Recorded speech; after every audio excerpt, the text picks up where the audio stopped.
الحمد للہ رب العالمین والصلاة والسلام علی اشرف الانبیاء والمرسلین وعلی آلہ واصحابہ اجمعین۔ قال اللہ تعالی وتبارک فی القرآن المجید والفرقان الحمید۔ اعوذ باللہ من الشیطان الرجیم، بسم اللہ الرحمن الرحیم۔ یا ایہا الذین آمنوا اتقوا اللہ حق تقاتہ ولا تموتن الا وانتم مسلمون۔ صدق اللہ مولانا العظیم وصدق رسولہ النبی الکریم الرؤوف الرحیم۔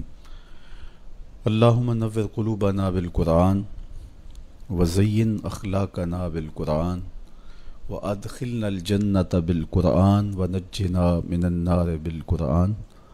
قال اللہ تعالی وتبارک فی شان حبیبہ مخبرا وآمرا ان اللہ وملائکتہ یصلون علی النبی یا ایہا الذین آمنوا صلوا علیہ وسلموا تسلیما۔ اللہم صلی علی سیدنا و مولانا محمد معدن الجود والکرم صلاۃ و سلاما علیک یا سیدی یا رسول اللہ۔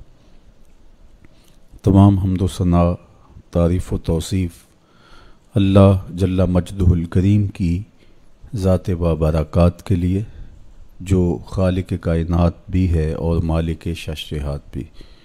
اللہ جل وعلا کی حمد و ثنا کے بعد رسول رحمت، شفیع معظم، نبی محتشم، حضور ختمی المرتبت صلی اللہ علیہ وآلہ وسلم کے حضور ناز میں اپنی عقیدتوں، ارادتوں اور محبتوں کا خراج پیش کرنے کے بعد واجب الاحترام ذوی الاحتشام، معزز محتشم ناظرین و ناظرات، السلام علیکم ورحمۃ اللہ وبرکاتہ۔ ماہ سیام رمضان المبارک کی شب برکتیں، رحمتیں، کرم نوازیاں، اجالے اور روشنیاں لیے جلوہ فراز ہے، اور آج تقوی کے عنوان سے کچھ باتیں آپ کے سامنے رکھنے کی کوشش کروں گا۔ اللہ جل شانہ میری زبان پر کلمۃ الحق جاری فرمائے۔ کتاب رحمت قرآن مجید میں بار بار تقوی اختیار کرنے کا حکم نامہ اہل ایمان کے نام موجود ہے۔ تقوی ہے کیا؟ اس کا لغوی معنی تو بچنا، ڈرنا اور محتاط رہنا ہے، لیکن اصطلاح شریعت اسلامیہ میں اللہ کے حکموں کو بجا لانا اور اس کی نافرمانی سے اپنے آپ کو بچانا تقوی کہلاتا ہے۔ کسی نے کہا کہ تمہارا رب جہاں تمہیں دیکھنا چاہتا ہے تم وہاں پائے جاؤ، اور جہاں وہ نہیں دیکھنا چاہتا وہاں تم نہ پائے جاؤ، تو یہ تقوی ہے۔ حضرت کعب احبار رضی اللہ تعالی عنہ سے پوچھا گیا کہ آپ پچھلی کتابوں کے عالم بھی ہیں، قرآن مجید کو بھی آپ نے پڑھا ہے، تو آپ بتائیے کہ تقوی کیا ہے؟ تو آپ نے سوال کرنے والے سے کہا، کبھی آپ ایسی وادی سے گزرے ہیں جہاں کانٹے دار جھاڑیاں ہوں؟ تو کہا کئی بار گزرا ہوں۔ تو کہا پھر کیسے گزرے؟ کہا میں اپنے دامن کو سمیٹ لیا کہ ایک ایسی وادی سے میرا گزران ہو رہا ہے جہاں کانٹے دار جھاڑیاں ہیں، تو کوئی کانٹا میرے دامن سے الجھ نہ جائے اور میرا لباس تار تار نہ ہو جائے۔ تو حضرت کعب احبار فرمانے لگے کہ تقوی بھی اسے ہی کہتے ہیں، دنیا میں رہ کر کے اس طرح سے زندگی بسر کی جائے کہ گناہوں سے دامن داغدار نہ ہونے پائے۔ اس دنیا میں رہنا بھی ہے، لیکن اس دنیا کی شرور سے اپنے آپ کو بچانا بھی ہے۔ دنیا کے اندر موجود فتنوں سے اپنے آپ کو محفوظ رکھنا ہے، نفس اور شیطان کے مکر و فریب سے اپنی حفاظت کرنی ہے، اپنے دامن کو داغدار نہیں ہونے دینا، اپنے دامن کو پھٹنے نہیں دینا، اپنے ضمیر کی چادر پہ داغ نہیں لگنے دینا، اپنے باطن کی صفائی اور ستھرائی اور پاکیزگی اور عفت کا خیال رکھنا ہے، دنیا میں رہ کر کے بھی دنیا کی غلاظتوں سے اپنے آپ کو محفوظ رکھنا تقویٰ کہلاتا ہے۔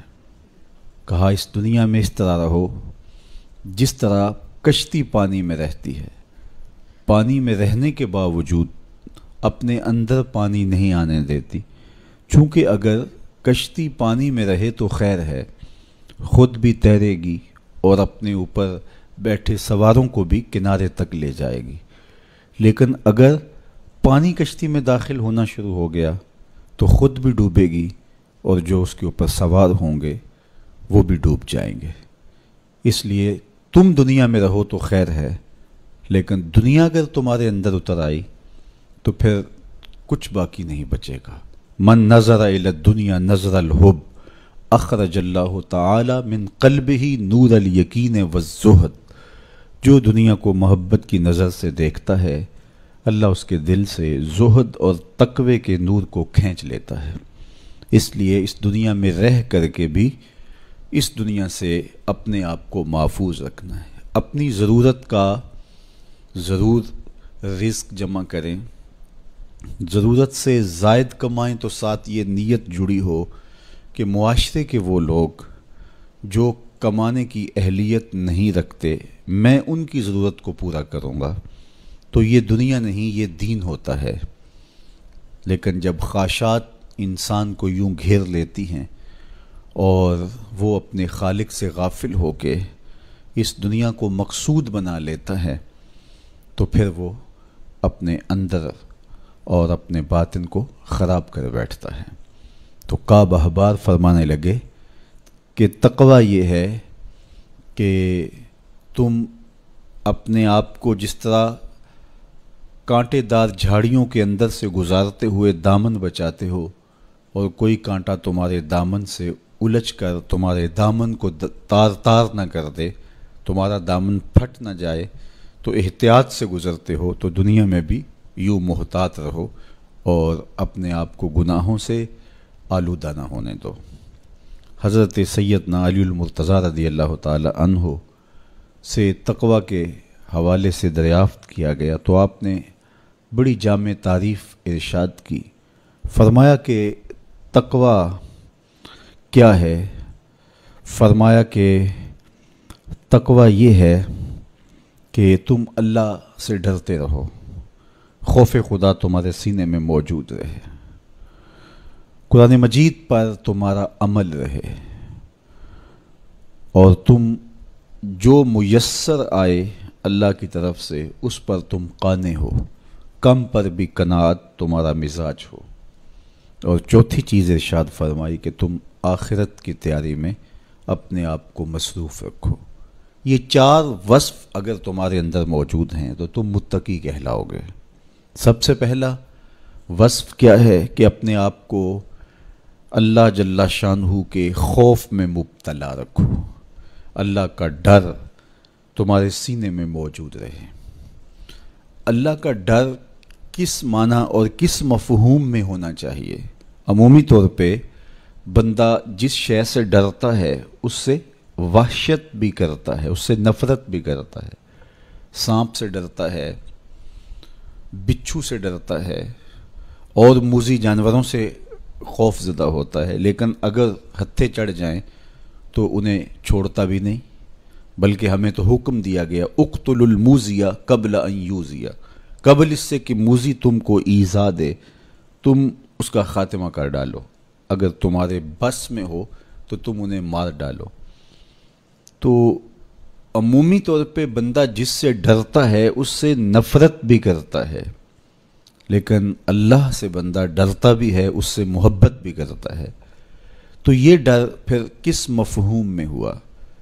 تو کچھ اشیاء سے، کچھ لوگوں سے ڈر ان کے گزند کی وجہ سے ہوتا ہے، لیکن یہ ڈر جو اللہ کا بندہ مومن کے دل میں ہے یہ محبت کا ڈر ہے۔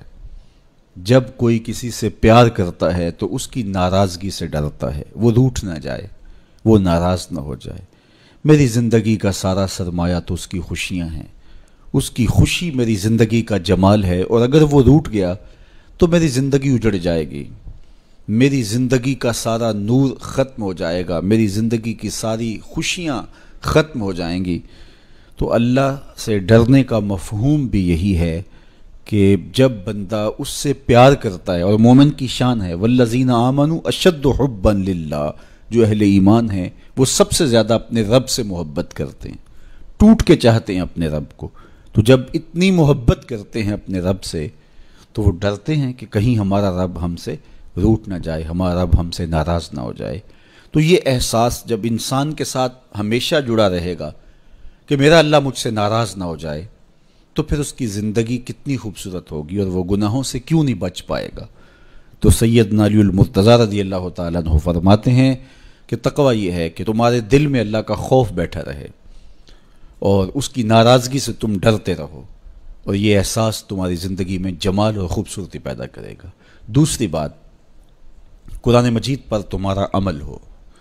جب کتاب اللہ تمہاری رہنما بن جائے اور تم اپنی زندگی کے سارے عمل کتاب اللہ کی بتائی ہوئی تعلیمات کے مطابق کرو گے تو پھر اس کا عملی نتیجہ تو خوبصورت ہوگا۔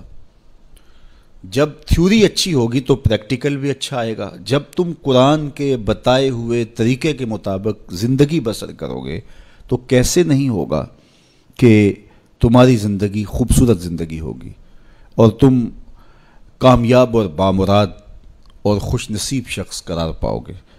اس لیے قرآن مجید پہ عمل اپنی زندگی میں لازم کر لو۔ یہ تمہارے رب نے تمہارے نام رسول کریم صلی اللہ علیہ وآلہ وسلم کی وساطت سے ایک پیغام بھیجا ہے، مکمل ضابطہ حیات ہے، دستور زندگی ہے۔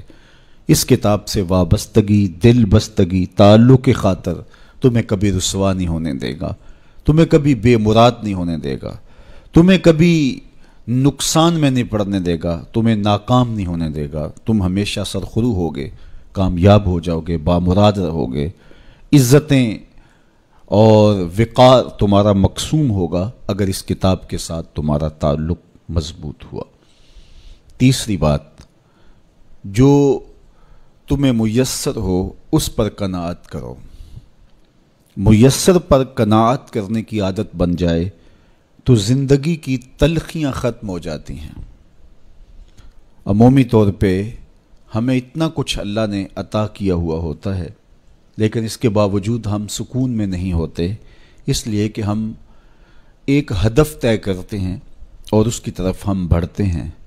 تو میسر کا جو سرور ہے، میسر کا جو لطف ہے، اس کو حاصل کرنے کی بجائے جو میسر نہیں ہے اس کی تگ و تاز کے اندر ہم اپنے آپ کو پگھلا رہے ہوتے ہیں۔